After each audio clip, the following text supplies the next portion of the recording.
Hey guys, Trek Darksider here with GameSide, and today we'll be talking about Returnal, developed by Housemarque, or Housemarque, however you prefer to say it. If you would have asked me a month ago if I was looking forward to this game, I would have told you no, but I decided to pick it up anyways because it seemed interesting and I haven't been let down by a PlayStation exclusive so far. I have to say that I'm really enjoying this game. I see inspirations from the Alien movies in here, that one Tom Cruise movie that almost no one went to go see called Edge of Tomorrow, and Stargate, even though I've never actually seen that one. So, just how well does this roguelike bullet hell gameplay work? Let's dive in. To get it out of the way, let's talk about the gimmicks of the PS5. The rumble on the controller feels great. When Celine's ship is on fire, crashing down, during the shots where it sweeps across the screen, you can feel the vibration intensify and decrease left to right along with the movements of the ship. When it's raining, you can feel little spots on the controller vibrate as a sort of tap on your hands to simulate rain hitting you. The haptic triggers are the things I like the most. With the half pull of the L2 trigger to aim, you get tension built up and you'll know when your aim is completed. With the full pull trigger, you activate secondary aim mode to whichever weapon Celine currently has equipped, which works in conjunction with the alt fire mode, activated with the pull of the R2 trigger. To those of you who like guns, you'll understand why I like these triggers so much. When you pull the trigger, you get tension you normally would feel in a real trigger, then you hit that wall at the half pull, and a break of that wall fires the weapon. It makes for some smooth, clean shots when you take your time to squeeze the trigger. I can't wait to see this feature used in future games. With that out of the way, how does the game feel? Celine moves at a breakneck speed without sprinting, and it's a fluid movement at that. It allows you to move around the arena swiftly as you dodge hails of projectiles. Your dodge mechanic is simple. It's actually a dash from the thrusters on Celine's back. A tap of the circle button will have Celine dash a short distance, while holding the circle button allows her to reach further distances. The same goes for jumping. Like I said before, aiming and shooting feels good to pull off, with a smooth transition between your focus aim and alt fire mode. Focus aim allows you to see enemy weak points, and alt fire is exactly how it sounds. An alternate fire mode. Alternate fire isn't accessible immediately, but you do unlock it shortly after you start. I think the time between opening cutscene and your first enemy kill is maybe 2 minutes, and I like that the game throws you into the action really quickly. The combat aspect of Returnal is basically a twin stick shooter, but it's third person, and you can't see everything at once, so it makes it more hectic. Enemies come out in swarms and sometimes at various stages in an arena. It's hard to keep track of them all while you're dashing around frantically trying not to get hit. Boss fights will always have 3 health bars that you have to survive through, and with each bar, a new stage in the fight starts. The boss will mix up their attacks from previous ones, and new attacks will appear, so keep on your toes. After you defeat a boss, you will not have to defeat them again if you die on that cycle, and have to run back through that biome. Bullet hell aspects aside, this game likes to throw a lot of shit at you. You'll come across a multitude of items that seem to be RNG based. Some items will appear as demanded by story, but that's mainly with the house you come across every now and then. I'll just go over the basic stuff so this isn't a complete college essay. To start, we'll cover HP. Your HP in Returnal is classified as integrity, and it's your suit's durability. If the suit breaks, you die. The lower your integrity, you can actually see this cool detail on the edge of your screen, like the helmet visors cracking. Now to gain integrity, you gotta find Silphium, which serves the same function as medkits in Halo or something similar to that. You can increase your suit's maximum integrity with Silphium resin. Note the 3 gray bars to the bottom left of the screen, next to the integrity meter. Fill those 3 bars up, and you'll gain a small percentage to your maximum integrity. The more often you pick up resin, the more integrity you will have. Keep an eye out, because if you look at the incredibly detailed and very useful minimap, you will be fooled by health icons. If you're running around in a panic and run to the nearest health icon, rushing to pick it up without paying attention, you could pick up a malignant Silphium, which will heal you, but you also get a malfunction. Now, malfunctions will give you negative effects or debuffs. A perfect example of this is taking damage when you pick up an item. Critical malfunctions will occur after 3 malfunctions and will destroy 1 random item you have on you. To counteract a malfunction, you have to complete a task that is noted in gray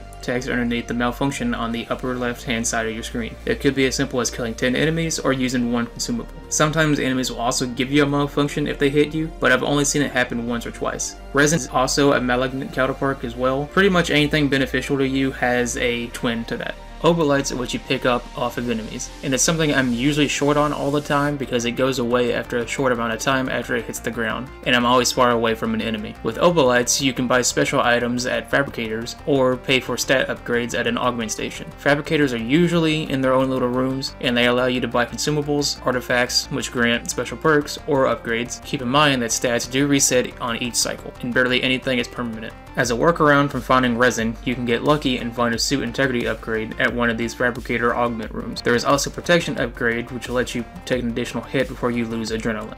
Adrenaline is an increasing buff that you get after killing 3 enemies, and it resets after you take damage. Continued enemy kills with no damage can push you to adrenaline level 5, which provides great bonuses to weapon damage, weapon proficiency, which increases your weapon's levels, along with your weapon's perks, located at the bottom of the weapon tooltip. Perks could be something as simple as critical hit increases or extra damage for its primary firing mode. Using a weapon increases its perk's proficiency, and when the perks reaches 100%, that perk is now permanently unlocked and it will be on that specific weapon every time you find it from now on. I'm sure you can see how this might be useful.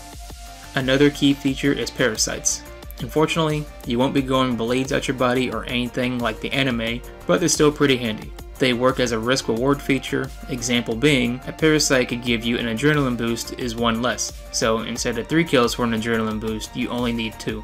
At the same time, it'll give you a negative effect, such as gives a critical malfunction upon detach. You can pick up a few of them, but I haven't found out how many you can have attached at one time, since I like to pick and choose which ones to get. At one point, I picked up one that makes adrenaline cost 1 less, but it triggered a malfunction after it would detach. Then, I picked up another that granted a big increase in weapon damage, but it cost 1 more kill for adrenaline. So basically, I got a free damage boost. To remove a parasite, there are a number of ways. Some detach on their own after serving the purpose. There's consumables that detach parasites as well. Just don't forget the penalties for detaching the parasite.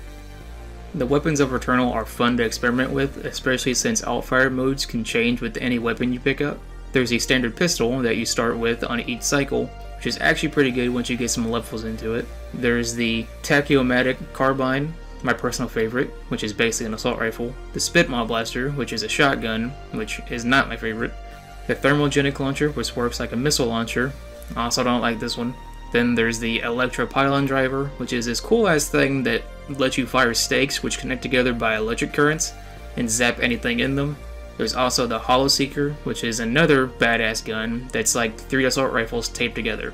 Later on, you get the Atropian Blade, which is a permanent melee tool that lets you smash Opalite chunks for a lot of Opalite, or cut through enemy red shields.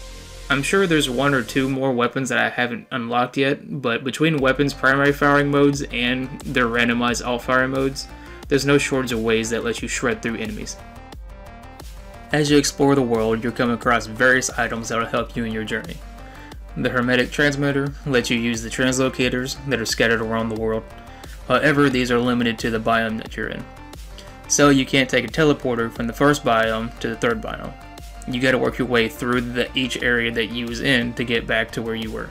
The Atropian Weapon Charger is what unlocks the alternate fire mode, and you get this early on.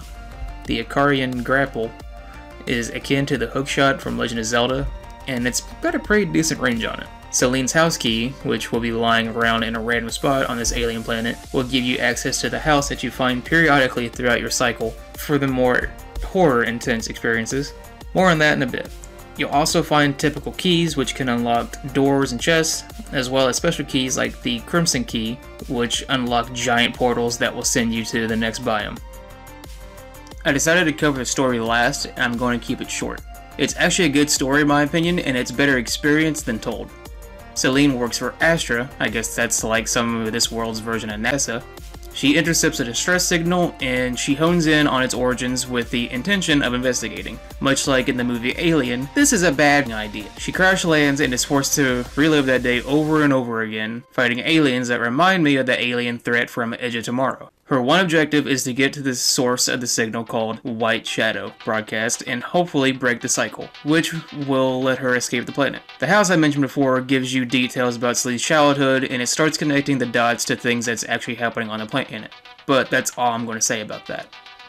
There's still more that I could talk about with Returnal, but nobody has the time to watch an hour-long rundown of the game, especially me, since I'm anxious to jump back into it. Some games are just better experience for yourself as you play them. Returnal is a generation-defining PlayStation 5 exclusive, available now for next-gen cost of $70. I hope you guys enjoyed this video, and I hope you give this game a shot like I did, because it's surprisingly impressive. This has been Drake Darksider with Gameside, and I'll see you next time.